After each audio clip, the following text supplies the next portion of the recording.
Hi there, I'm Wendy McCallum, burnout and alcohol coach and wellness expert, and you're listening to Bite-Size Balance, where everyday extraordinary women share their stories, expertise, and wisdom, all in the name of lifting each other up and creating a better life by design. Whether it's wellness, career, relationships, food, alcohol, mindfulness, hormones, or parenting, we talk about all things women's balance. If your life looks great on paper, but it still feels like something's missing, you're in the right place. Welcome to Bite-Size Balance. Hi guys, I am back with another episode of Bite-Size Balance. It's your host, Wendy McCallum here. And today's kind of a special episode. We're actually recording this on a weekend because it's me and my sister Meg here today. And we wanted to do this episode because it's been long enough since we went through what we're going to talk about that we feel like we can probably provide some really hopefully helpful tips and support for anybody else who's going through what we went through a few years ago when our dad got sick. And basically we had a few years where we just cared for him knowing that he was going to die, with my mom as the primary caregiver. And we're both parents of kids. My sister has 3 kids. I have 2 kids. And we were doing all of this while we were also maintaining our busy careers and, just generally trying to keep everything else going on in our lives. And I know that so many of you are either in this situation right now, or you have already been in this situation, or you're anticipating that you're going to find yourself in this situation. And this is such an important topic to me that I really wanted to talk about my experience in the sandwich generation, my experience as the mother of children who is at the same time supporting aging parents. And I thought the best person to have on the podcast to talk to me about that would be my sister Meg. So welcome, Megan. Thank you. Hi, everyone. I think this is Megan's first ever appearance on a podcast, possibly her last. So thank you for doing this with me today. So I think probably the best place to start, Meg, is to kind of tell our story. So how this all unfolded with Dad. Maybe I'll just start with the background. Dad was diagnosed with Parkinson's disease when the first of the grandchildren was born, right? So yeah. My son Duncan is the oldest of the 5 grandchildren. So I have Duncan, and then Meg, you had Jack 3 months after Duncan. Yeah. And then I had Georgia 4 months after that. So we had 3 kids born within a year, 3 grandchildren born within a year. And then Oliver came a year after Georgia, maybe. And then Stella is a few years younger. That's right. So we have 5 total. Anyway, my son was the first grandchild born. He was born in November. And I think do you remember when he got diagnosed? I feel like it was really close to that. I think it was right around when Jack was born. Was it in the middle? Yeah. Well, okay. The only reason I remember that is that's when Mom was also diagnosed with cancer. So we had it all kind of hit us at the same time. We did. So it was actually, that's right. I was home. I was pregnant. It's actually very crazy. I was pregnant with Georgia. So I was probably about 6 months pregnant with Georgia. I was home to help Meg with the birth of her first child. And I had brought with me, obviously, Duncan, who would have been like 3 months old at the time. So I was home with a newborn, 6 months pregnant. You were having your first child. And right in the middle of that, while I was home, Mom got diagnosed with cancer and Dad got diagnosed with Parkinson's at right around the same time. So we had all of this stuff happening together. And so we're not going to talk about the story with Mom today, but that was in itself an experience in the sandwich generation for both of us. Although I was in Calgary, so you dealt with the lion's share of that in terms of supporting Mom and Dad through that. Yeah, with babies. Yeah, which is a whole other ball game. So we got through that with Mom, and Mom's still alive and doing very well now. But we got through that with Mom, and then Dad, over the course of about 15 years, degenerated slowly, but actually lived a very high quality life with the Parkinson's. And then I don't remember the exact year, Meg, when Dad got sick in Florida. Do you? 2016. So Megan and I, our kids are finally old enough that we feel like we can take a sister moon vacation together, which we're very excited about. And we booked this really fancy trip to a resort in Mexico that felt super high end for us. And we were there having the time of our lives for how many days? Maybe 5 days? 4 days. And why don't you tell what you remember happening? Well, I think we knew that we hadn't heard from Mom and Dad. They were in Florida. and we were kind of poking mom, and she wasn't giving us a lot of information. And then she called and said that she had to take dad to the hospital because he was basically had gotten a cold. It went to his chest and then just went downhill from there. And he was completely disoriented, couldn't really talk or be like dad. So by the time mom got him into the hospital, he was pretty much unresponsive, and she was calling us to tell us that. And then we had to make a decision as to what to do about it. So we cut our trip short, booked tickets to fly to Florida instead of home to Nova Scotia, and went directly to Florida. And just by way of background, my parents had been going to Florida every year for many, many years. And so this is where they wintered, and they were in the place where they always stayed.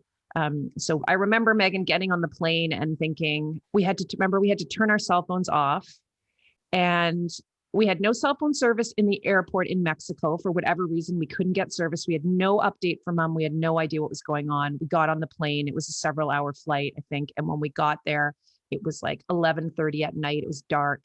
And I remember turning my cell phone on. I think we couldn't sit together, right? You were behind me. Yeah, we weren't sitting together at the last minute. Yeah. And so we ended up not sitting together. And I remember looking back over the chairs at your face, and you had this look on your face. And I thought, I know exactly what she's thinking. And I was like, I have to check my cell phone first before she does, because I need to know if he's still alive and what if he's died while we were on this plane. Like, we really did not know what to expect. Anyway, that's me. I'm the older sister, by the way. I'm 3 years older than Megan. And so I don't know if that's just my natural thing, is to go into like protective mode. But anyway, dad was still alive. So we rented a car, and thank God Megan's like the very calm one of the two of us. And she's also a better driver than me. And so she was able to drive the rental car to the hospital in the middle of the night. And we got there, and like, long story short, we stayed for 9 days, right, Meg?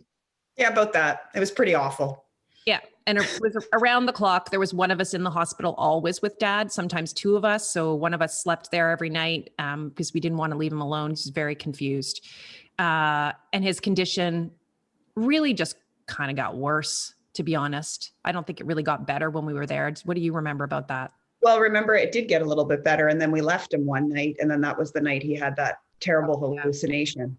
So I think it did improve a little bit, but then it got worse again. And then there was drug interactions. Anyway, it was a gong show. It was a gong show. So one of the things we learned, because we want to give you, like, I just thought of this little lesson, is, we left dad alone that night in a hospital where they didn't know anything about his background. They really didn't understand dad's background with Parkinson's disease and the medications he was on, and how one thing we could not get them to understand was how well he was before he got sick.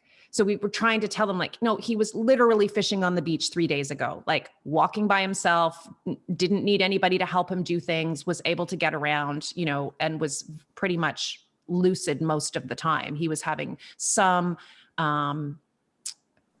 fleeting, short-term memory. Yeah. Some memory loss, a little bit of confusion, but not very much. And he would hallucinate, but it was very irregular that he would hallucinate. And we could tell, we could say to him, no, dad, that's not actually happening. And he could still separate the difference between reality and a hallucination. So he was actually doing very, very well before all this happened. He got better. And then one night they ended up giving him a medication that they never should have given somebody with Parkinson's. And, I still think back on that and wonder whether we could have prevented that somehow, because that really caused a huge decline for him. And every doctor and specialist we've spoken to since has said that that drug should never, ever have been given to him. But that caused him to really just decline rapidly after that. And then, oh my God, Megan, how many weeks did it take us to get him medevaced back home?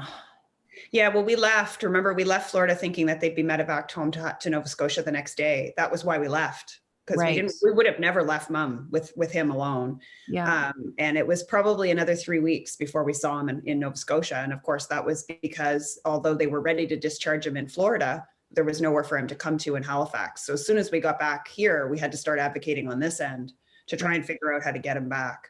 Yeah, we needed a bed for him. If we couldn't find a bed for him here, they couldn't discharge him from there and medevac him back. So we were on the phone with hospitals, and the insurance companies and everybody we could think of in our network who might be able to help us. And we did have some amazing people step up and help us negotiate this whole thing. And we were able to get him medevaced back home, but it was several weeks later, and mom was there by herself with him for those weeks. And that was very stressful for her and stressful for us. And then he came home and that's when it really started. He got flown home, brought into the hospital here in Nova Scotia, and was completely delirious. I think when he got here, he kind of knew who we were. I was surprised. And then it just got worse. And he was in the hospital for 3 months. Yeah, he came home in early February, and he was discharged at the end of May. Yeah. So 4 months, almost 4 months. Almost 4 months he was in the hospital, and he was, we were around the clock with him in the hospital at the time. So this is really when it started for us in terms of like trying to figure out how to balance our lives with caregiving. And we were both still working at the time. Megan works with my husband, Rob. They own a company together. It's a really busy, successful company. So you were trying to manage all of that stuff. And I was, and your 3 kids, and I was trying to run a coaching business. I had a lot more flexibility, I think, because I kept canceling and rescheduling people for about 4 weeks. I just kept calling them. I just kept emailing everybody and saying, I'm still completely indisposed. I have no time. I'm so sorry. I'm going to have to push this off. My clients were amazing, very understanding, and I was able to make it work. And then eventually I realized I have to figure out how to keep working. I cannot I don't know when this thing is going to end or what that's going to look like. And I have to keep working. We both did that though, Wen, because what I used to do was thankfully we were both in positions where we had some flexibility, in terms of our careers, but I did the same thing. I used to go into the office in the morning, and I would go in at 8 and I'd be like, okay, today I'm going to do some work. And before I knew it, I was on the phone and I was calling people and talking to people and advocating and helping mom and supporting mom or whatever. And before that, I knew it would be 2:00 and, a colleague would come in and go, have you gotten anything done yet today? And I'd smile and she'd give me a hug and she'd be like, you didn't, did you? And I'm like, no, I haven't even started work yet. Yeah. It became our second full-time job. It really does. That's a really good way to put it. It really does feel like a second job. And especially when you're female, and you've got your first job, which is your work, your second job, which is all the family and kid stuff that you manage. Not that the partners don't do their share of that, but you have that. And then on top of that, you have now this third job, which is managing dad's care, but also supporting mom.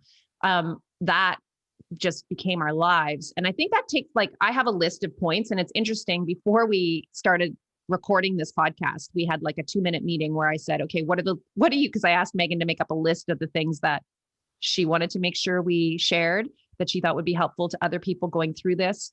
And I did a list separately, and she read her list to me, and almost everything on her list is on my list and vice versa. So we have a bunch of a bunch of important things that we want to share with you. And I think the first one that I want to start talking about right now is you have to start asking for help. And I actually think in hindsight, we should have asked for more help in the beginning. I wish we hadn't tried to do so much of it ourselves for so long, because we really were very insulated. It was just you, me, and mom doing this for a while. Of course, Rob and Meg's partner, Mike, were doing at the time where they were doing all of this stuff as well. And they were helping out. And actually, Mike was amazing. Mike spent a lot of time at the hospital. But we had really just a very small group of us that were trying to manage all of this stuff. I wish we had realized at the time, which is my next point, that this is not a sprint, it's a marathon. Because this is just the beginning of the story with dad. So dad was in the hospital for 3 months. Either Meg or I were there pretty much every day with mom. Mom was there almost every day. Mom hardly took any days off. And then he eventually got released from the hospital. He had delirium for 3 months. Oh my God. And for people who don't know what delirium is, I didn't know what delirium is, but delirium is like a hospital induced or medical induced confusion. it's similar to what you'd see in a dementia or Alzheimer's patient, but it's not hospital induced per se. It can be triggered. So for Dad, it was actually, they think, the result of too many medications that were conflicting with each other that just like overtaxed his brain. But it does often happen as a result of some kind of natural underlying cause, like a urinary tract infection can lead to it in older people, and other things, right? But it came on like it was like a raging bull, the delirium, right? So it completely changed Dad. He wasn't himself in any way, so yeah, it went on for the better part of him being in the hospital. I think it was only in the last few weeks that it started to clear up before he was discharged. Yeah. And they were telling us that it's it's unusual for people to come out of delirium. And if they, generally speaking, the stats are, if you come out quickly, if people come out of delirium, they come out of it quickly. They don't come out of it 3 months later. So as time went on with this, we started feeling less and less hopeful that Dad was actually going to come out of this. And, some days we would go in there and he would know who we were. And other days he would be like having a conversation with the Duchess of something or other, and just completely confused about what was going on. So it was a really tough few months and really, really hard on my mom because of course, like really, really hard on her to go in there every day and you never knew what you were going to face. Never knew what you were going to face. And, one of the things we're going to talk about today is self-care and the importance of self-care in all of this. As hard as it is to actually make it a priority and find the time to do it, it is so critically important to do your best to make sure that you still do the things that you need to do to keep yourself well and healthy. Because again, it's a marathon, not a sprint most of the time. These things don't generally, with older people, resolve themselves quickly. Sometimes they do. But I think just having been through this myself and having talked to lots of other women who've gone through this, it's not a couple of weeks thing. It can go on for a very long time. And in our case, it went on for several years. Well, and we knew at this point, when maybe it's worth saying that at this point, we knew he had Parkinson's. When he went into the hospital, and when this acute pneumonia kind of took him over, we knew that the Parkinson's was there, and there had been murmurs and conversations about dementia. Obviously, we knew that there was some dementia going on, but I don't think we really understood it fully until we got in the hospital. And then we started to hear from the specialist that he had Lewy body. So, which is a form of dementia. So, and that can often happen with Parkinson's. They often come hand in hand.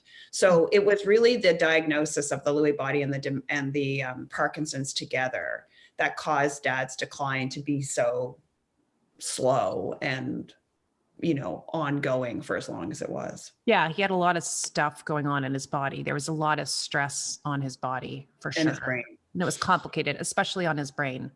Yeah. So what they did in the hospital to pull him out of this was amazing. They took him slowly off of all of his medications.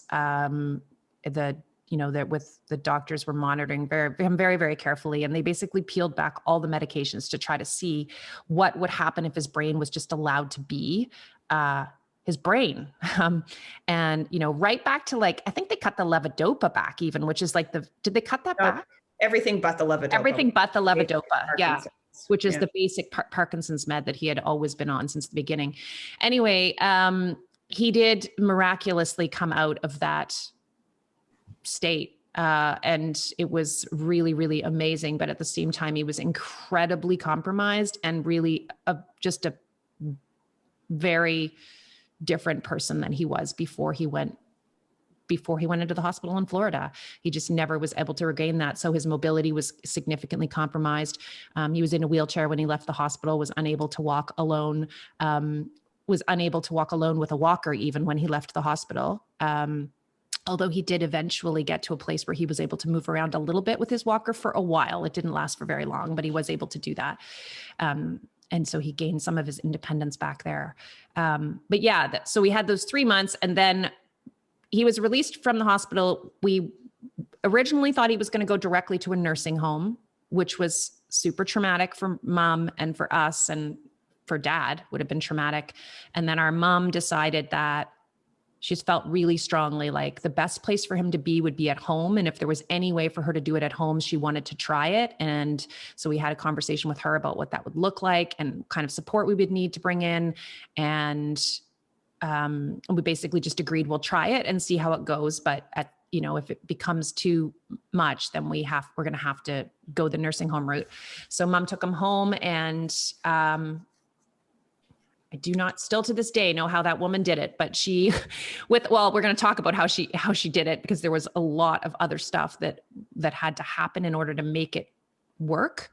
But she brought him home, and he stayed there until the weekend he went into the hospital before he died. So 18 months she had him at home. So the first lesson that we wanted to share with you is it's a marathon. It's not a sprint. And so you have to save yourself. You have to recognize that. You have to do whatever you can to protect your own wellness and energy if you want to be able to keep helping the people that you're trying to support. We did not do a very good job of that, I'm going to say, Meg, in the first few months.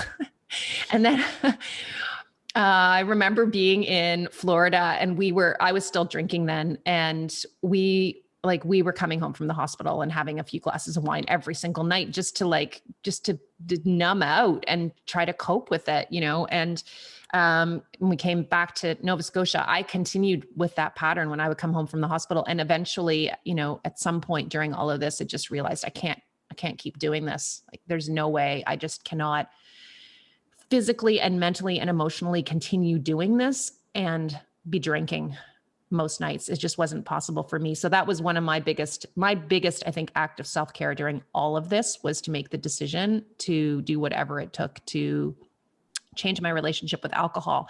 What were some of the things that you did that you recognized you needed more of, and how did you make those happen? So I think the big thing for me is I have dad's worry. Dad was a worrywart. I have inherited that. Mm-hmm. So I have a level of worry and anxiety that, I'm not sure it's not always healthy.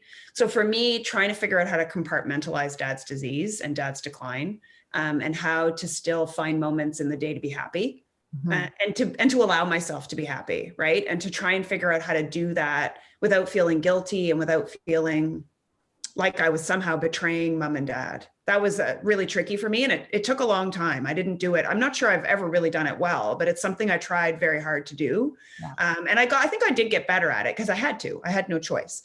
And the way I did that was, for me, exercise was key. Mm-hmm. So I needed, I had a couple of things that I needed to do. One of them was to go out and go for a run. I also prioritized and maintained my social exercise that I love. So I continued to play soccer with my friends, and I continued to play volleyball. Mm-hmm. And I remember and I continued to coach gymnastics. Those were kind of my three releases, and they were the only places that I felt like I could go and I was able to forget about it for at least an hour. Yeah. I didn't get that at work. I didn't get that in my house. I wasn't able to find that release there, but I did find that balance through exercise and through my social circles and through my friends. So those were really important to me, but I still think that generally the idea of trying to compartmentalize your role in it and understanding that you can do what you can do, but you're not in control here. There's nothing that you can do to control this situation. Right. This life is happening. It's not happening to you. It's just happening, and you're there and you do your best with it every day, but you can't control it. And you can't predict it. You don't know how it's going to go. And so I guess that kind of brings me right into one of the most important pieces of coping in getting through this for me, which was the meditation and gratitude practices that I had in place. Those were really my things. I had started meditating at some point during all of this. It was definitely after he was in the hospital. It was once he was back home with mom, I think I realized I had to come up with some tools because I knew this was going to go on for a long time. In fact, they told us when they discharged him from the hospital that he would, at most, the first thing we heard was he had months to, what did they say? Months to? They said 4 to 6 months. Yeah. They were really they did originally when we were in the hospital, it was months to short years. But then when they discharged him, they basically said to us, they anticipated that he'd have another acute episode within 4 to 6 months. Yeah. So basically with dad, and obviously our story is very unique to this medical circumstances that we were dealing with. But with dad, they said it was going to be it wasn't a matter of if, it was a matter of when. And what we were waiting for was an intervening event. That's what they kept saying. So any kind of intervening event that kind of stresses your dad's brain and body is probably going to lead to his decline. He won't be able to his death. He won't be able to make it through that. So they were talking about another virus or illness, some kind of pathogen, or a bad fall. Those were really the things that we were anticipating. We just didn't know when it was going to happen, but we knew it was going to happen. So at first it was like 4 to 6 months. And then I think we went to a follow-up appointment at some point and they said maximum kind of a year from now. And that is when I stopped drinking. So when I realized he only had a year, and it was really pretty definitive, and I was just not happy with where I was with alcohol. And I had started meditating at this point, which was a big piece of me.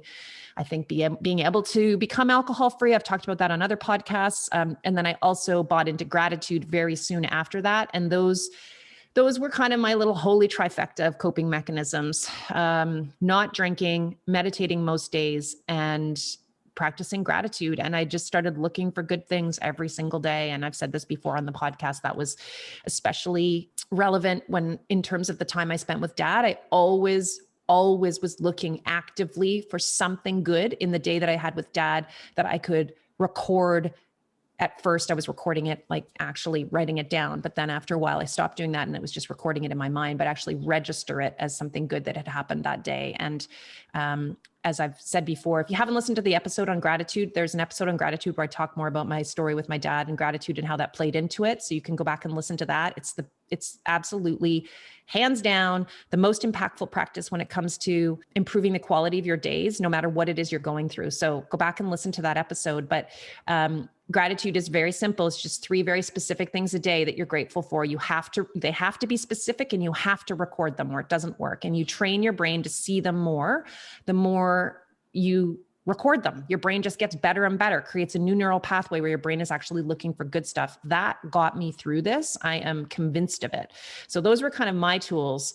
The other thing that happened though, Meg, is if you think back to when we were in the hospital in Florida, we were not eating well because we had no food. We were staying at mom and dad's little place when we weren't at the hospital, and we would stop at the grocery store on the way home, exhausted from the hospital, and like get whatever we could find. And it was usually like bagged hummus, nachos. We'd ate a lot of hummus and nachos.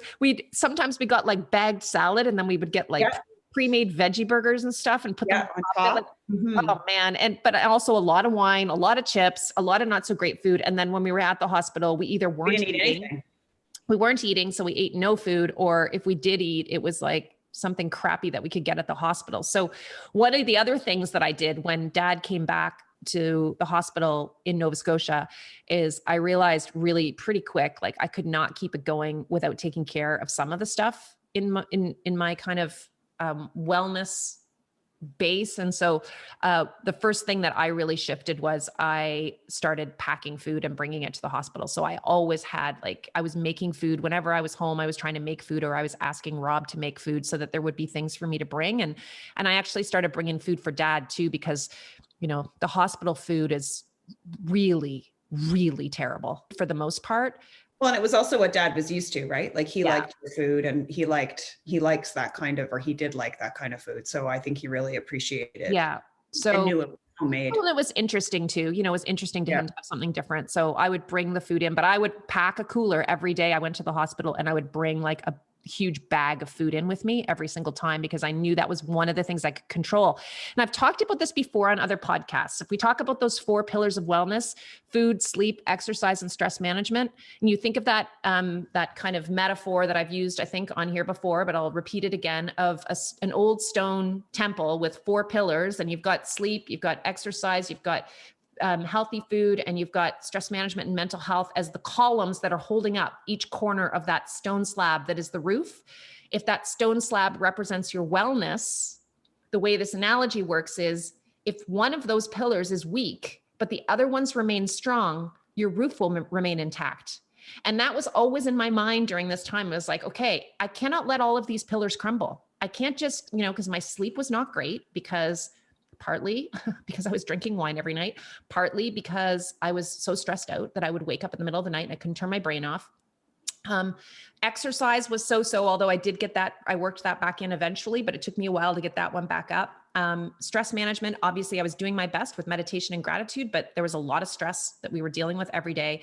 The one pillar that felt like it was completely within my control was food. And so I realized I got to take back control over that. And that's what I recommend anybody does in a time of real stress. Take a look at the 4 pillars, like which one is actually within my control here? Which one could I be doing better at without a ton of extra work, or just by asking somebody to help me with it? Right. And sometimes those pillars, when the ones that you do have control over, if you look at my experience, it's not only maintaining them, but actually if you increase them, they can help with the other ones. Yeah, right? 100%. So I'm sure you felt the same way with your food, that once you were in control of your food and you were eating better through that process, it helped with everything else. And I was the same way. My food was always pretty consistent, except for in Florida, but my exercise wasn't. And once I got that back on track and the things that I needed in order to balance, it released stress. It made my stress levels better.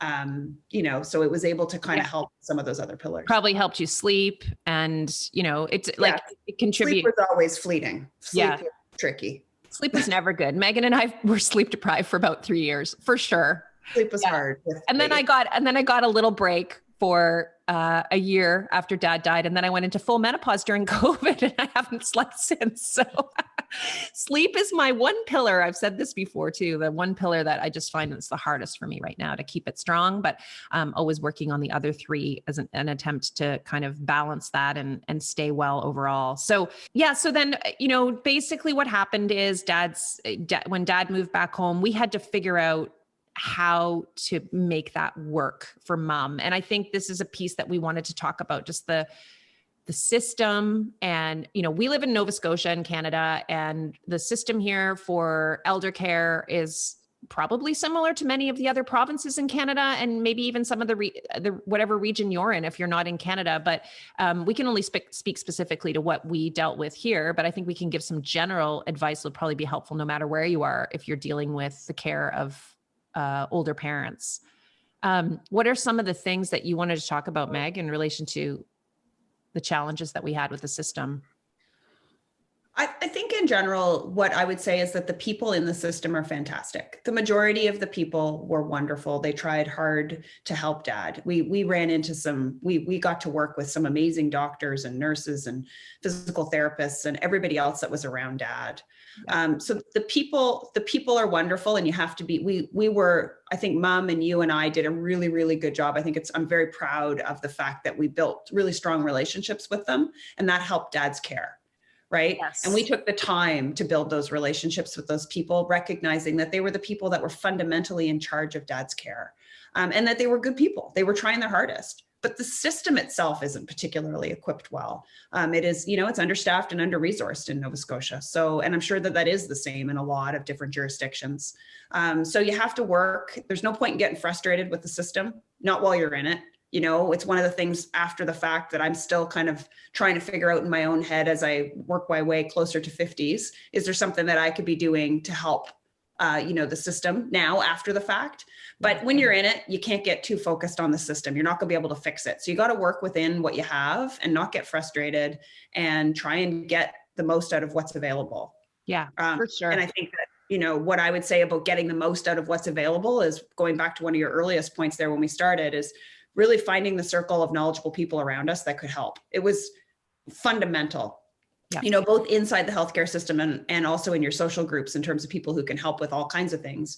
But in terms of the healthcare system itself, really reaching out to people and asking, do you know someone in this? Could I talk to so-and-so? Do you think that person would be able to help me understand whatever Dad's going through in this moment, or whatever we were trying to solve? There was always a problem to solve. Yeah. So, really, really expanding our circle of people to support was very important.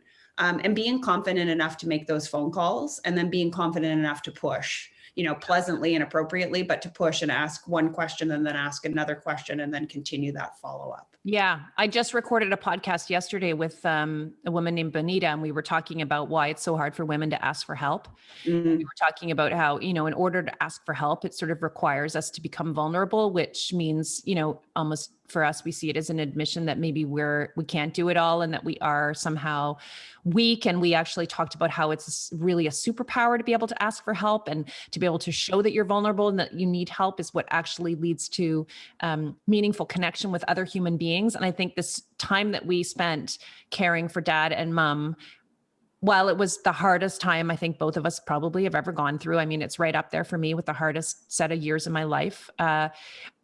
It was also a year where we had some pretty incredible moments of human connection, like some really special moments, not just with mom and dad and with you and I for sure. I mean, our relationship, well, it was a really tough few years for us, but we rarely fought.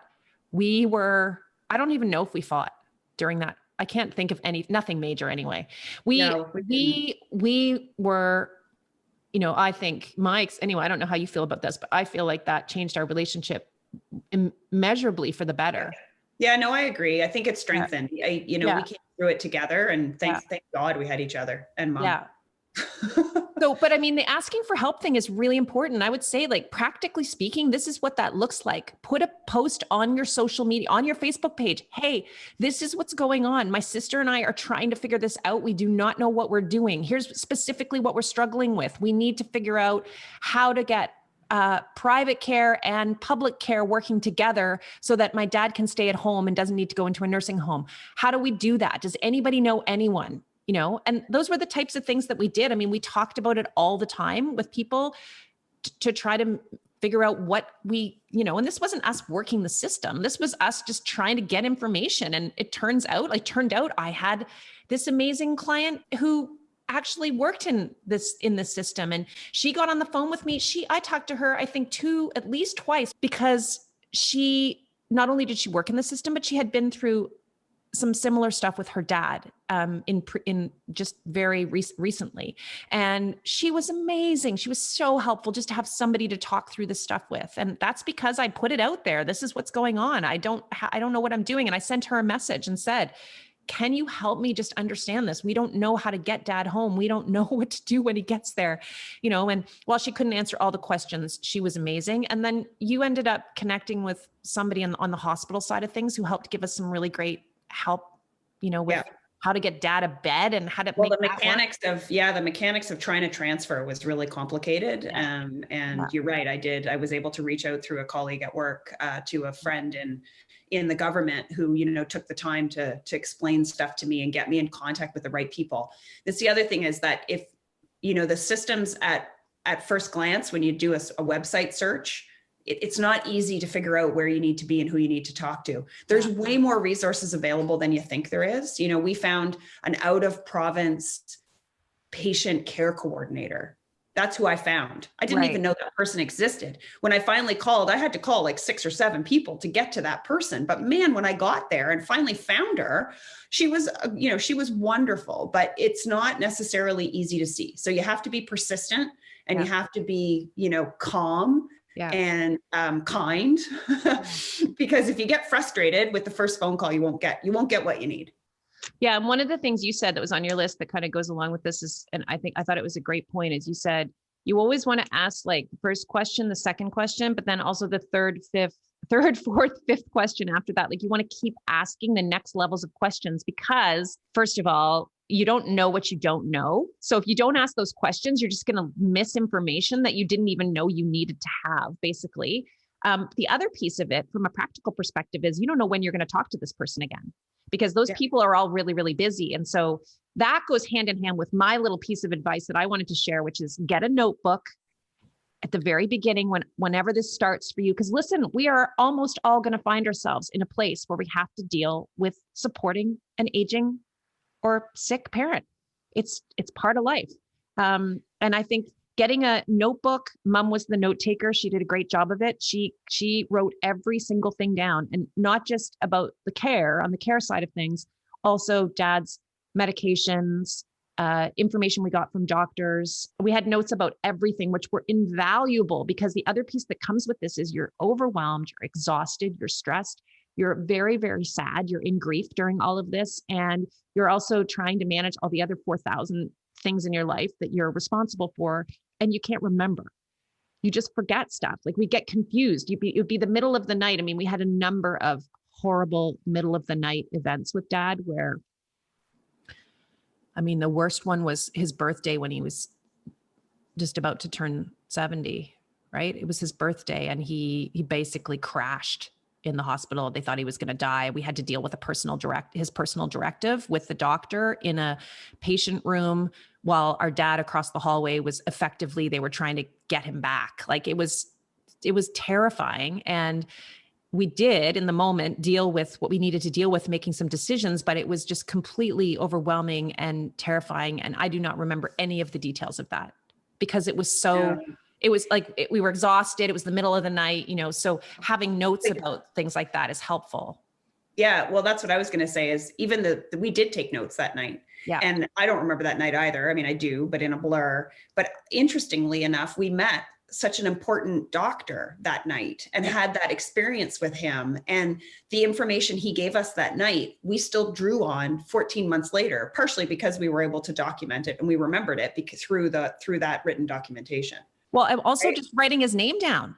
Like, I know. I mean, we saw like 1,000 different doctors. So the way it works here in Nova Scotia anyway, is that the doctors are in on the floor for, I think it's 2 weeks, and then they're off the floor for 2 weeks. They go somewhere else. And so dad was there for 3 months. So he had a different doctor every 2 weeks, and they eventually would cycle back and we'd see the ones that we had seen, a couple months earlier, but we had to keep track of, the different doctors he was seeing, the nurses. And then when he did come back home, we had to keep track of all the personal care workers that were coming in through the public system, because we had basically dad in the beginning needed a little less support with dad, but it very quickly, we needed almost around the clock support for mom. So there was, and dad, there was almost always somebody there, whether we were, some of it was public through the public system. And then a lot of it was private. I would say recording notes and, it's just really helpful and really important.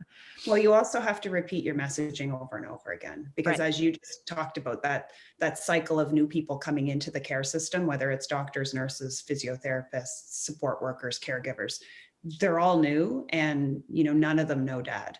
So if we explained his baseline condition once, we explained it, 100 times, and that was easy for us to remember. But you're right, the specifics of the everyday care starts to blur together, and the medication and what he needs. So documentation is super important. Yeah. Mom was really good at that. She did a fantastic job of writing. She did a really good job of that. So, the other piece of this, which probably is just coming across from just what we're talking about, is that you need to lean on the other people. So this is part of the asking for help thing, but it's maybe even more than that, asking for help. It's just, it feels like you can't lean on the other person because you need to be the person who keeps it all together. And, my sister and I played this game for a long time where we were rotating back and forth between the person who was strong and the person who was falling apart. And we were just talking about this before the podcast. Like we can't think of a time when we both fell apart at exactly the same moment. So it's somehow, I don't know if it's just human nature when people love each other, but it just was this kind of natural dance that happened between the two of us, where when one of us was really, really struggling, the other one was able to be there for them to lean on, and vice versa. And I think we both had to let go of this idea that we would somehow be making the other person's life harder if we let them see that we were struggling. Do you agree with that? Yeah, totally. Yeah, totally. It didn't take me I didn't really have much of a choice on that one because I was struggling. Yeah. Well, you really, you kind of kept it together a little bit better. You were much, I don't know, you were much more equipped. Well, I'm not more equipped, but it's just your personality is different from mine. And I'm maybe the compartmentalizing is easier for me. And I think I'm one of those people who just is able to just in the moment when the shit is hitting the fan to just kind of like get down to brass tacks. And you're very emotional. Everything affects you, which is a really great quality for you. And so you were able to express the emotion that I wasn't maybe capable of expressing. And then I was able to pick up the slack, on the other side of that. But you adjusted. It was really hard for you in the first few months, but you adjusted. Like we both kind of, again, it was a marathon, it was going on for forever. We had to figure out how to adjust. So you did well, you don't have a choice. Like for me, Yeah. it was, I can remember waking up in the morning and saying, okay, just like one foot in front of the other. Yeah. Today is one foot in front of the other. Let's get through today. And the days, going back to your piece about gratitude, I found the days always started extremely hard. I was always worried about what the day would bring. Mm-hmm. But once I got into the day, I realized I can do this. And then once I got through the day, I realized, wow, I had some really lovely moments, whether it was with you, with mom, with dad, or all of us together. There was many days when I would come home at the end of the day feeling an awful lot of gratitude for some of what we were able to do as a family. So I wish, in hindsight, and maybe it's clearly something I still need to learn and work on as I move forward, because this will not be the last thing we have to deal with. No. I wish I was able to wake up in the morning with more of that gratitude, and when I'm looking forward into something, instead of always reflecting back on the day. Yeah, but that's hard. I mean, I think you did a great job. We did the best that we could in that situation. I would say this. I mean, the one thing I've learned since then that's been really helpful to me, and I was doing it at the time, but I didn't really realize physiologically why it was helping.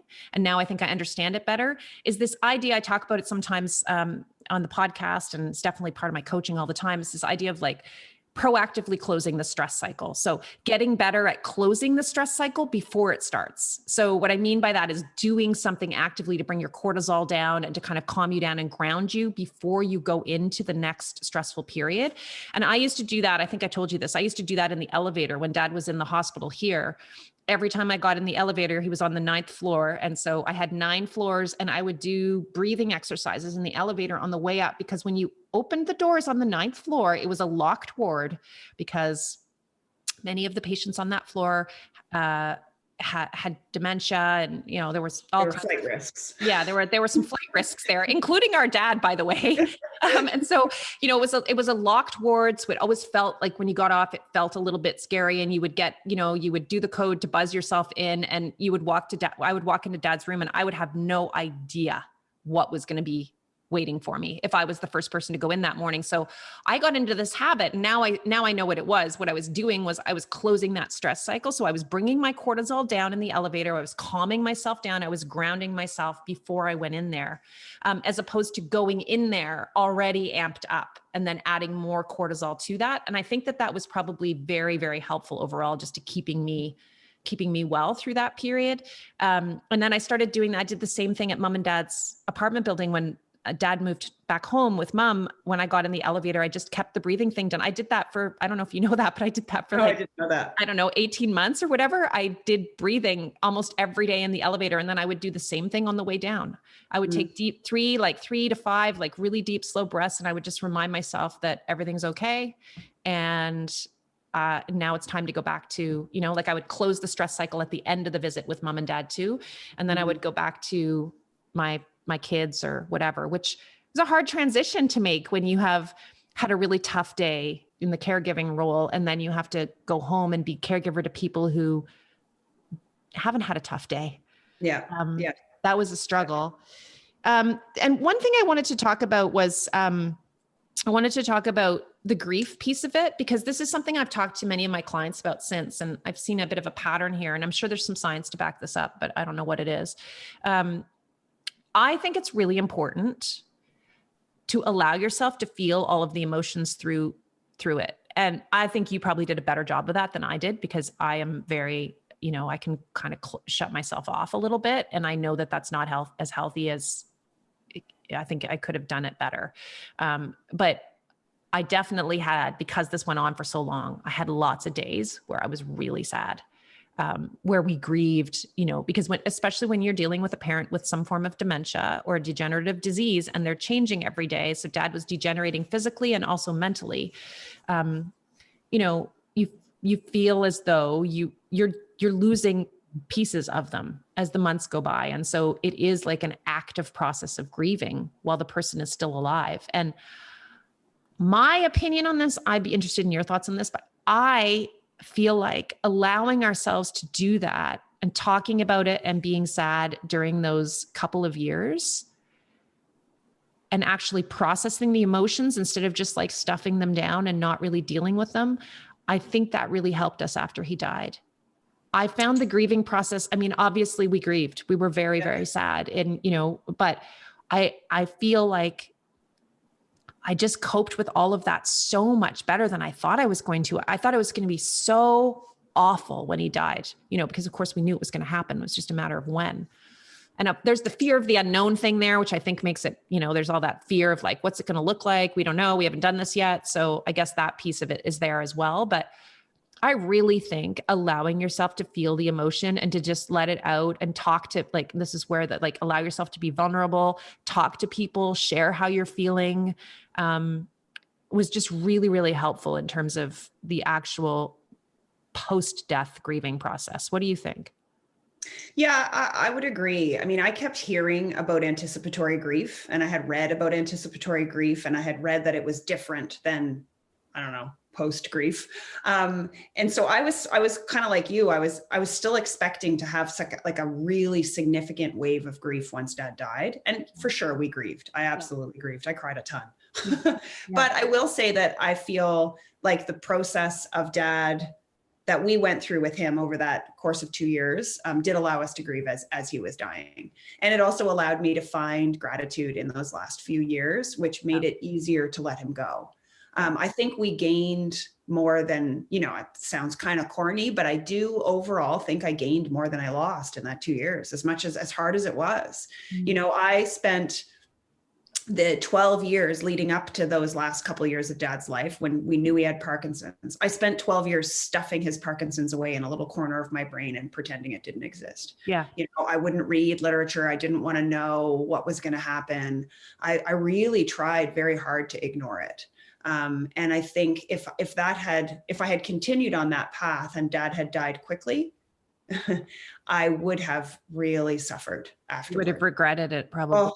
Because I had moments with Dad in that last 2 years that allowed me to grieve while he was still there with him, and he helped me in his own very quirky and kind of only half with me way. Yeah. He was able to help me through my grief. I don't think he knew he was doing that, but he did. We had really very profound moments. Yeah. I know you did too. Yeah. And I think that those moments, if you guys, when you're in it for yourself, if you can find those moments with your loved one, it does help. It really does help at the end. Yeah. And to be clear, so we're both crying, by the way, if you're listening to this podcast, we are now both crying. But to be clear, I just want to be clear about this, like those moments that we had with Dad, or at least many of mine. So in some of mine, he had some clarity, but in a lot of them, it's not like he was, profoundly present. It was more just me working through some stuff with him. And I don't actually know how much of it he wasn't processing. He was processing in the same way that I was processing or thinking about it, but just the actual act of having it in my head, whatever the thing was I was thinking about, and then having a conversation with Dad at the same time as this thing was in my head that was sort of about the thing that was in my head was for me very therapeutic. And again, if we had been blocking all of this out, and I'm with you on that Parkinson's thing, I didn't want to know anything about it either. I just wanted to believe that Dad was still fine. And I think Mom and Dad wanted to believe that too. And I actually think that worked well for everybody for a long time. But once you get to that tipping point where it's clear that everything is no longer okay. I think this was it was a big piece of it for me. I think you and I were very lucky that we were able to learn and get all of what we got out of those last couple of years with Dad. I feel very privileged and lucky. And I've said this before, I feel very, very grateful that I stopped drinking. Yeah. Because every time I would have been over there at Mom and Dad's place and it was getting hairy, which it was 97% of the time, it was hairy over there. I would have been just thinking to myself, like, when can I get out of here? I can't wait to have a glass of wine. That would have been would have been running through my head. And instead it wasn't, because I wasn't drinking. And I was there bound and determined to find something to be grateful for that day instead. So gratitude combined with being alcohol free, I think changed that the trajectory of that year for me. It was just a completely different experience. And I think we got to see each, we talked about you and me and how we got to see each other and support each other. And I think we got to do that with Mom as well. yeah, And I think we were able to, we stripped away an awful lot of stuff that, in your normal day, you kind of, we put up walls around each other, right? Like even with your most intimate partners, you still put walls up because you're for many different reasons, right? Yeah. And I think that we were able to be quite vulnerable with each other. And I got to know Mom a lot better, and had some really, as parallel to having some fantastic moments with Dad, I had some fantastic moments with Mom as well. And we had some really funny, we were able to use laughter and humor. And some of the worst and trickiest moments, you and me and would find ourselves giggling and finding it extremely funny. That was on our list of things we wanted to say. Like, don't feel bad laughing. In fact, try to laugh as much as you can. Like, the more you can laugh, the better this whole thing's going to go. And we had some hysterical moments where everything was going wrong. And all of us, including Dad, were just dying laughing because it was just such a disaster, whatever the thing was. And I still have memories of those every time we got new equipment for Dad. Mom and I would test it out and we would make videos. I would video record it so that we could show it to Dad. So a couple of my favorite moments are Mom and I testing out the alarm on the bed. Yeah. That alarm, so that if Dad got up in the middle of the night, an alarm would ring so that Mom would know that he had moved and was up, because he was he was a significant fall risk.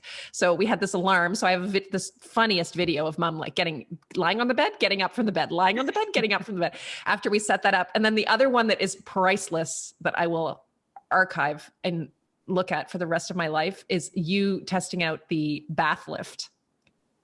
So, did I test it out? I have Dad testing it out, which was hilarious. No. I have Dad testing it out too, but there was, you tested it out first. We had Dad in there in the wheelchair. So a bath lift, if you're listening, you don't know what a bath lift is. It's basically like a little motorized seat that allows, it kind of swings out over the bathtub so you can get the person on the bath seat, and then it swings them kind of back into the bathtub, and then it lowers them down into the bathtub.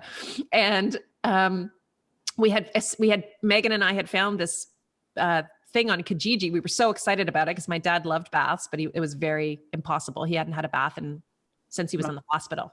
Yeah, he hadn't had a bath. He'd been having to have showers, which was not really his thing with assistance. And so we got this bath lift, and you did a demo, and I have the video of it. And Dad was sitting there, and you're trying to demonstrate how this thing worked. Anyway, it was hysterical, and we were all laughing. Dad was laughing too. And those are really great moments. Those are the moments I remember. I don't remember the really hard moments nearly as vividly as those moments of joy. I just don't.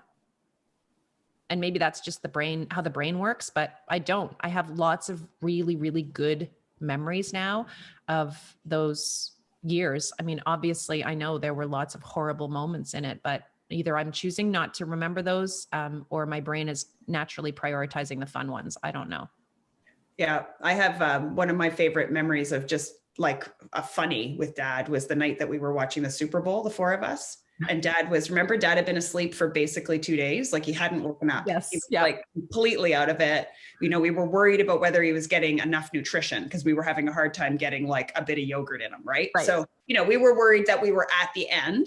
And, the three of us are sitting there, and Dad's there with us, but not with us. And Mom and you and I were watching the Super Bowl. We're trying so hard to be positive, and we're just like, enjoying the Super Bowl, but not. I feel like, was Dad wearing a Brady jersey? Dad was wearing the Tom Brady jersey that I had bought him when Mike and I went to Foxborough. And anyway, literally halfway through the football game, Dad's head, because it was always like this with his Parkinson's. He always leaned down, Megan's popped up as much as he could. He popped up. And his eyes opened up wide, and he looked around, he saw the three of us, and he goes, "Well, hello, everyone." In this very with it, lucid way. And it was he was lucid. Do you remember that? I actually don't. So this is it's so interesting to me. I mean, that sounds so amazing to me. And it's so interesting how our brains store and register different things, because that just totally made my day that you told me that story.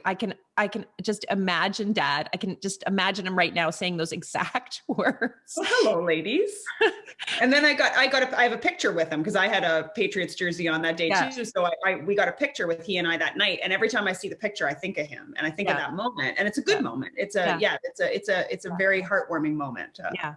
And I remember the time that Dad, it was Remembrance Day, and Dad got it in his head that the kids didn't know enough about Remembrance Day, and it was really important for them to know what Remembrance Day was about. And he wasn't very articulating it very clearly to me, but I understood what it was he was saying. And I said, well, what do you want to do? And somehow we decided he was going to recite in Flanders Fields for the kids, which is something that he had taught me when I was a kid. I remember, I don't know what grade I was in, but I got chosen to say it over the PA system at elementary school. I had to read the poem, and Dad, my dad was a English teacher by trade and a lover of literature, and Dad taught me how to recite that poem, and we practiced it over and over and over again. And I read it on the PA system, and then life comes back full circle, and there's Dad reading it for our kids. And we have the video of him reading it for the kids. And my memory of him is that that is so funny is that as he was,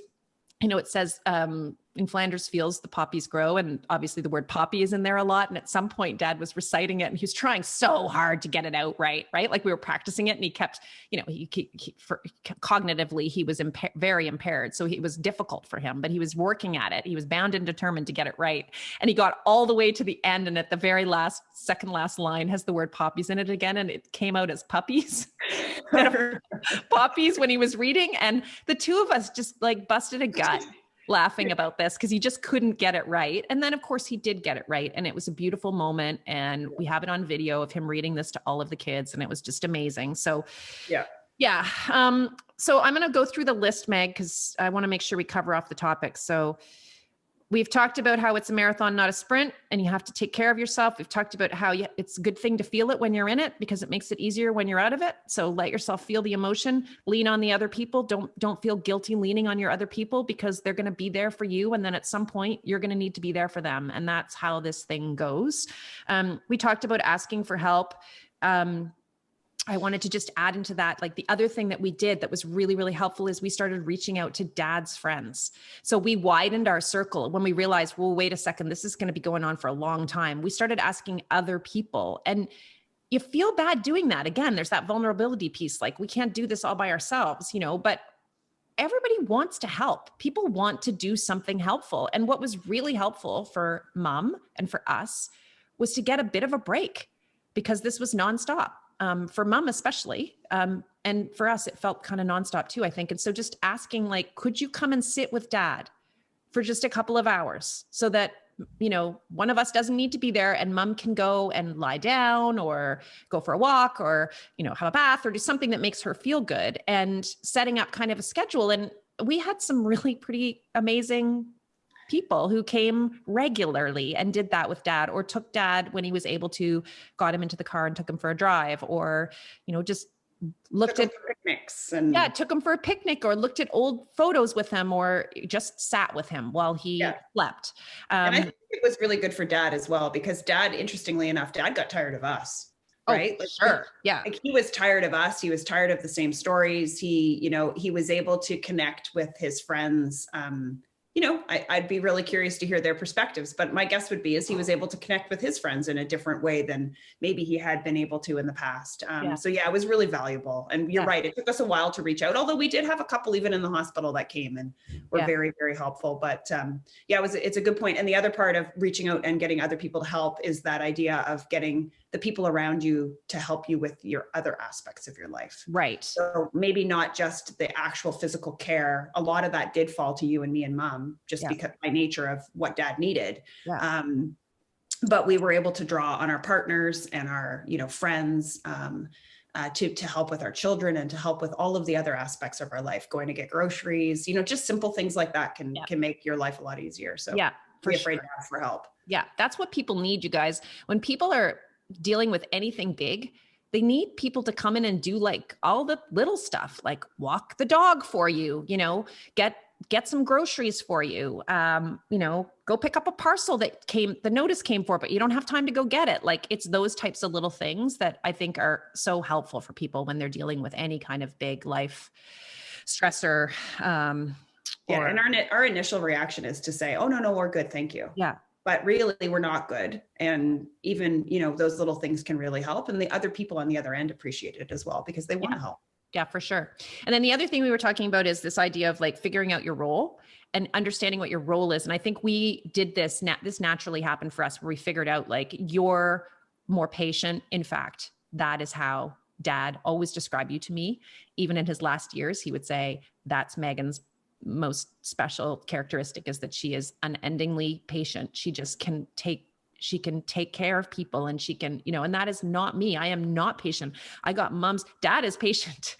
Mom is not so patient. And I got that from Mom. And so that was not my skill set in all of this. And I could not support Mom in the same way that you could support Mom emotionally. And so you became Mom's support person. That became a big role for you. And then, something that's easier for me to do maybe is to deal with like the nuts and bolts of like the legalities of everything, and the medical care and the insurance stuff, and like doing that kind of stuff. Dealing with doctors, I'm pretty good at getting. Yeah, you were a really good advocate. You were able to do the advocacy in a way that I wouldn't or couldn't do, in the hospital, and even when Dad was home.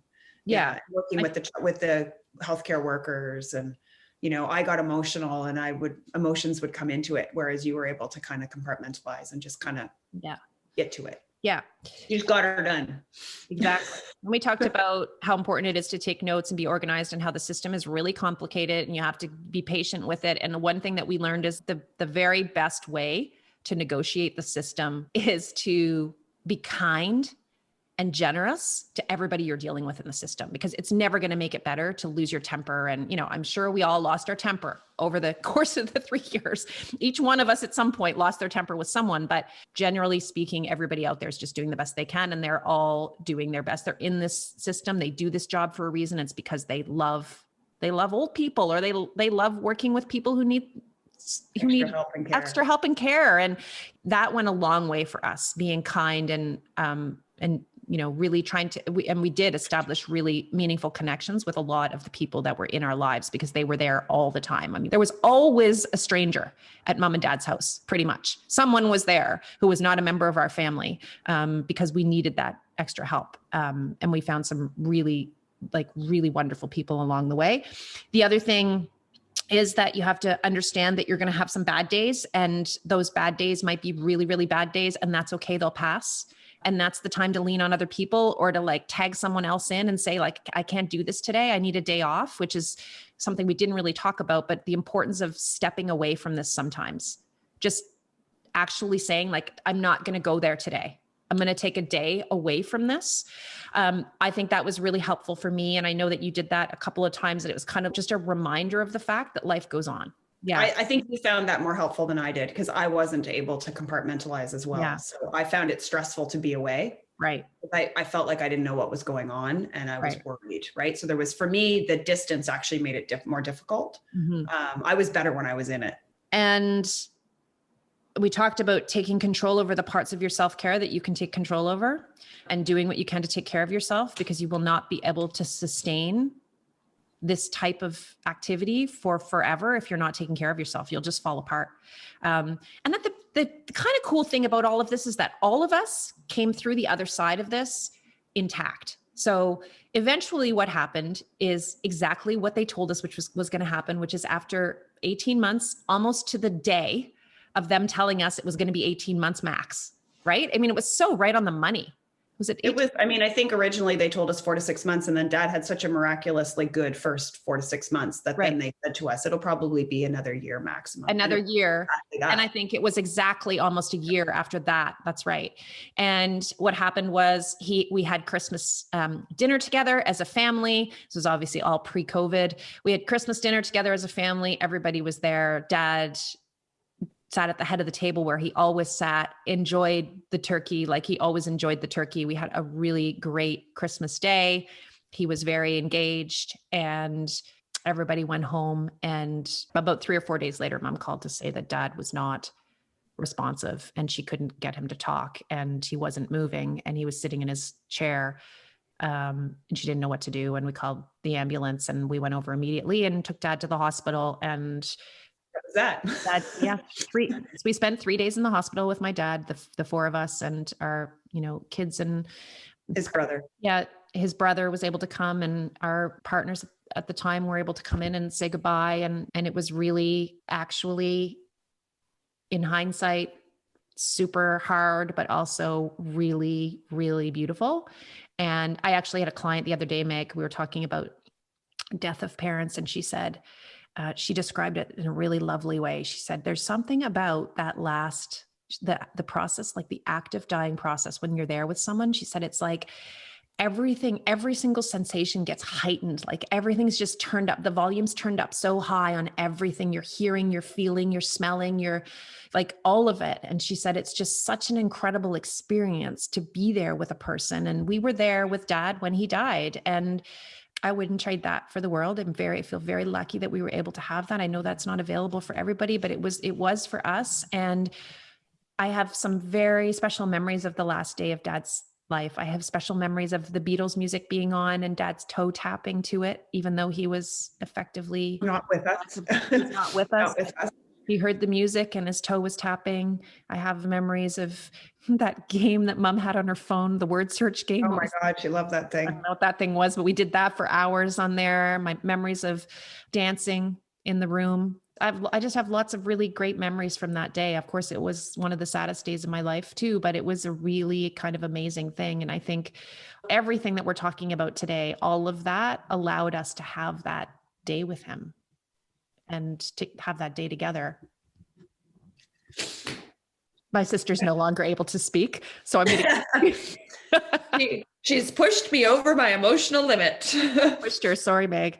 That's okay. I was just going to say the one thing that I remember about that day, all of those things as well. And I agree. It was it was a wonderful way to be able to say goodbye. But I remember also not doing particularly well with it. And you giving me the flexibility to step away. I remember you. And I remember you saying it's okay to not be okay. Yeah. And that's important too. And I went and got Starbucks, remember? Yes, I do. I did not need coffee, nor did you, but I went to Starbucks and I collected myself and I reminded myself that I could do it. And I came back and I did. And I'm very glad for that. So yeah. Yeah, no. And it is okay to not be okay. That's kind of my theme. Yeah. I think that's why I'm trying to say it, because it is important to know it's okay to not be okay. And everybody deals with it differently, right? And it's one way isn't better than the other, and one way isn't wrong, and one way isn't right. We're all different. And mom and you and I all dealt with everything that we dealt with over that 3 years. We all did it. We did it differently. Yeah. And we were respectful of each other to the best of our absolute abilities all the way through it. Yeah. And we did it together, and it was hard. It was really hard. But it was also wonderful in a lot of ways. So yeah, I agree. Was there anything else on your list that you made that we haven't talked about? Now that you've got me all sniffly? Yeah. No. Switch topics, bring you No, I think, I do think that that's really hitting it. I think we've done it. Okay, good. So that was several years ago now that we went through that. And I have wanted to talk about this on the podcast for a while, but it's just kind of waiting for the right moment. Dad died 2 years ago this December. And I think we have moved through the worst parts of the grief around that. And we're now able to have this kind of a conversation on here. And I just know so many of my friends are, their parents are aging, and many of them are already in this where somebody is actively not well and they're trying to support them. And some of them are also still trying to raise kids. Some of them aren't. It doesn't matter, whether you're in the actual sandwich or not. I mean, I think we're always in the sandwich because we all have all these other responsibilities, whether it's career, it's children, it's relationships that we're trying to balance with the responsibilities and what we want to be able to do for the people that we love who are struggling. So I wanted to share, for whatever it's worth, the lessons that we learned along the way about all of this. And I will say, my sister and I said the entire time, One of the things that kept us going is the fact that we were going to go back to that bloody resort that we had to leave early. And we were going to go back and we were going to have a great time when we got to the point where we felt like we could go back and have a great time. And we waited for almost a year after Dad passed away. And we had a complete blast. We did. Amazing trip. 3 months pre-COVID. It worked out well. We went 3 months pre-COVID, which was that was a miracle in itself that we got that trip in, to be honest. The goddess was smiling on us. And we went and we had a really great time. And I have one question for you on that has nothing to do with Dad that I want to end this podcast on, because I talk about this all the time. I was not drinking on that trip. The first time we went, I was drinking a lot. The second time we went, I had not been drinking for probably a couple of years at that point. And I remember being somewhat nervous about going back to this place where we had gone before, where we had, had a fair number of drinks together during the course of it. Watched a couple weddings we weren't invited to with a gin and tonic in our hand. Yeah. Or two. And so I was nervous going back. I was worried that you wouldn't have a good time. I was worried that it wasn't going to be fun for you being with me, somebody who wasn't drinking. Can you speak to that? I don't want to put any words in your mouth. I just want to know what you have to say about that, because there are lots of women listening to this podcast who are considering changing their relationship with alcohol, who are worried that they've been drinking a little bit too much, would like to drink less, but are really concerned about how that's going to affect the relationships that matter the most to them. So can you maybe speak to how our relationship has been affected by me drinking less? Sure. Put you on the spot. Yeah. So, I think in general, the trip itself was fantastic. I don't think it affected the trip at all in any way. And, in terms of your relationship with alcohol and my then relationship with alcohol, your choice to step away from it completely, I think it's affected all of us around you. It has affected all of us around you. I've made smarter choices about alcohol. So as a result, when we went back to the finest, my relationship with alcohol was also different. So I wasn't in the same place that I was in that 3 years prior. I'm in a better place, right? So, I'll still have the occasional glass of wine or beer, but I don't have the same interest in alcohol either. And what I've discovered about alcohol, which I find interesting, is the physical want for it has gone away. That, you going back to that point of you wanting to leave Dad's and have a glass of wine. I felt that way too. Yeah. And, I overused alcohol to deal with Dad and some of my personal relationships as well. And, I've moved away from that. So, and I think all I would say is I would encourage more people to do the same, or to at least contemplate it in their life. And it doesn't have to be, you and I have chosen a different path on that particular one, and I will still have a glass of wine here and there. Sure. But I don't think it affected our trip at all. And I think if anything, it made it better. One of the things about alcohol is you drink a glass of wine or two, and then all of a sudden you're friggin' tired. Yeah. Right. And that fatigue just didn't play into our trip. We were able to see the whole day with full and complete color and enjoy every moment of every day. And I have noticed that I now do that so much more fully, without having a glass of wine every night. Yeah. Okay. Thanks for sharing that. I was hoping that's what you'd say. We hadn't practiced that one before this, had we? We did not talk about that in advance, but no. It's important to know that. And I think a lot of it is in how you manage the relationship. So, and how you manage the conversation around it. Like I have always said this with everybody who's still, most of the people in my life still drink. And I don't care who drinks. I just care whether I drink. And I think really tried hard from the very beginning to be very clear, like, please drink around me. I don't want you changing your drinking relation. I don't want you changing your patterns and what you want because you think that's what I need.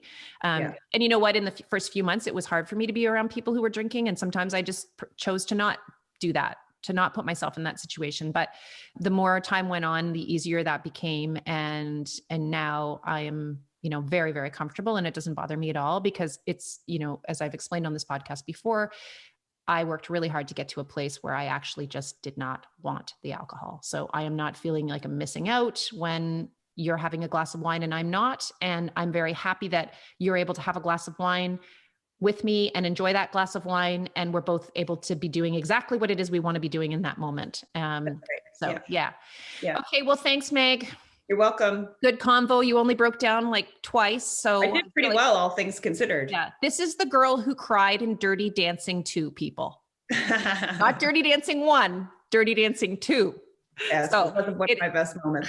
It is actually a huge coup that she made it through this thing without, but it's also, I think, a testament to the fact that time heals all wounds. And the further we are away from this, the easier it is for us to talk about it. If we tried to record this podcast a few months after Dad died, it would have been an absolute disaster. Well, we never would have thought of doing it, to be honest. So anyway, I hope you enjoyed this. This is my sister, Meg, really probably the most special person in my life, who I'm very, very lucky to have. And I know that this whole thing with Dad and Mom would have been very, very difficult if I'd had to do it on my own. So thank you for being there, Meg. I appreciate you and I love you. And have a good Sunday. All right. Okay. Bye. Bye. You've been listening to Bite Size Balance with your host, Wendy McCallum. As a burnout and balance coach, I help busy high achievers like you create a more balanced, joyful life. Ready to create a life you don't want to escape from? Download your free Blueprint for Change now. This incredible workbook includes some of my favorite coaching tools and will help you get clear on what you need more and less of in your life. Grab it at www.wendymccallum.com/blueprint. That's www.wendymccallum.com/blueprint.